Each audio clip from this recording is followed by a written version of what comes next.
ஓம் ஸ்ரீ சாய்ராம்.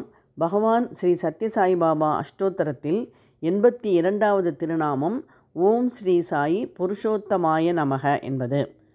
புருஷர்களுள் சிறந்தவனை வணங்குகிறேன் என்று இதற்கு பொருள். புறா என்றால் உடல். இந்த உடலிலே வசிக்கும் ஜீவாத்மாவை புருஷன் எனலாம். எல்லா உடல்களிலும் வசிக்கும் பரமாத்மாதான் புருஷோத்தமன்.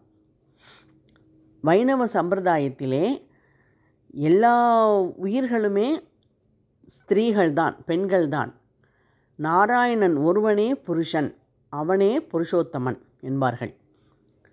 சுவாமி என்ன சொல்கிறார்?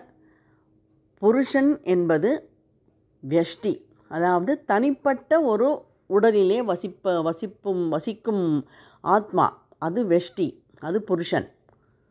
எல்லா உடல்களிலும் வசிக்கும் பரமாத்மா சமஷ்டி.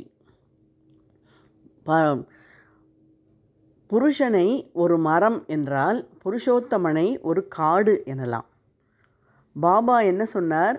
நான் உங்களைப் போலவே நடக்கிறேன், உங்களைப் போலவே பேசுகிறேன், உங்களைப் போலவே சாப்பிடுகிறேன். அதனால் என்னை உங்களில் ஒருவனாக நினைத்து விடாதீர்கள். இந்த உலகத்தில் இருக்கும் அத்தனை இறை ரூபங்களும் எனக்குள் அடங்கியிருக்கும். அப்படிப்பட்டவன்தான் நான் என்றார். அப்படிப்பட்ட புருஷோத்தமனாகிய பாபாவை வணங்குகிறேன் என்று இதற்கு பொருள். ஓம் ஸ்ரீ சாயி புருஷோத்தமாய நமக.